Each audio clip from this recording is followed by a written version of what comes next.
1971-এর এই দিনে ঢাকার আশেপাশের জেলা সহ দেশের বিভিন্ন স্থান মুক্ত হবার খবর আসতে থাকে এবং মিত্রবাহিনী ঢাকার অভিমুখে অগ্রসর হয়। আজকের দিনে শত্রুমুক্ত হয় খুলনার কপিলমুনি, পাইকগাছা, কুমারখালী, দাউদকান্দি, গাইবান্ধা, নকলা, অভয়নগর ও ত্রিশাল সহ বিভিন্ন এলাকা। ডিসেম্বর মাসে বিটিভির ধারাবাহিক প্রতিবেদনে দেখুন হুমায়ুন কবিরের রিপোর্ট। 1971-এর এই দিনে মিত্রবাহিনী ও মুক্তিবাহিনী বাংলাদেশের নানা প্রান্তে ছড়িয়ে থাকা পাকিস্তানি বাহিনী বিচ্ছিন্ন করে ফেলে এবং তাদের ঢাকায় ফেরার অথবা পালাবার সব পথই প্রায় বন্ধ করে দেয়। এই দিন দেশের বিভিন্ন স্থান থেকে মিত্রবাহিনী ঢাকার দিকে অগ্রসর হয়। ঢাকাকে লক্ষ্য করে এগুতে থাকে নৌবাহিনীর গানবোটগুলো। বিমান বাহিনীও আক্রমণ চালায় পুরোদমে। 71-এর এই দিনে ঢাকার পার্শ্ববর্তী জেলা সহ দেশের বিভিন্ন স্থান মুক্ত হবার খবর আসে। আজকের দিনে হানাদার মুক্ত হয় খুলনার কপিলমুনি, পাইকগাছা, কুমারখালী, দাউদকান্দি, গাইবান্ধা, নকলা, অভয়নগর, ত্রিশাল ও পূর্বধলা সহ বিভিন্ন এলাকা। একটার পর একটা আমরা এগিয়ে যাচ্ছি এবং পাকিস্তানিগুলোকে ধ্বংস করে আমরা এগিয়ে যাচ্ছি।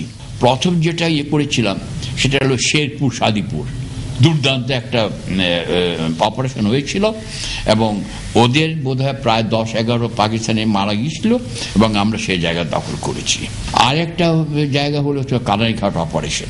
This was the best operation. Kanaighat আমি দখল করলাম। কানাইঘাট দখল করার পরই আমরা সোজা পুরো সিলেটটাকে আমরা স্বাধীন করলাম।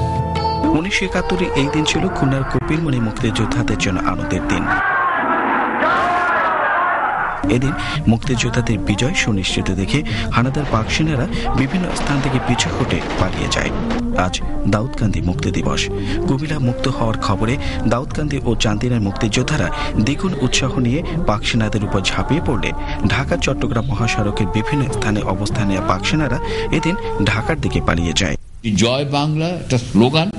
এই স্লোগানটা যখন দিতাম মানুষের মনে একটা এত শক্তি আসতো যে এই জয় বাংলা স্লোগান আমি বলবো আবার সারা বাংলাদেশে ছড়িয়ে পড়ুক। জনগণের এত সম্পৃক্ততা আমাদের ছিল সেই মুক্তিযুদ্ধে। 93,000 পাকিস্তানি সৈন্য নির্লজ্জের মতো সেদিন স্বাধীন বাংলাদেশের মাটিতে আত্মসমর্পণ করতে বাধ্য হয়েছিল। এটাই আমার সবচেয়ে বড় গৌরবের বিষয়।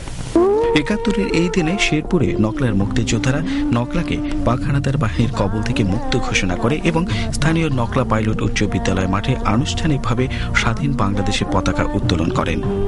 এভাবে বিজয়ের দিকে এগোতে থাকে বাংলার মুক্তিকামী দামাল ছেলেরা। হুমায়ুন কবির, বাংলাদেশ টেলিভিশন, ঢাকা।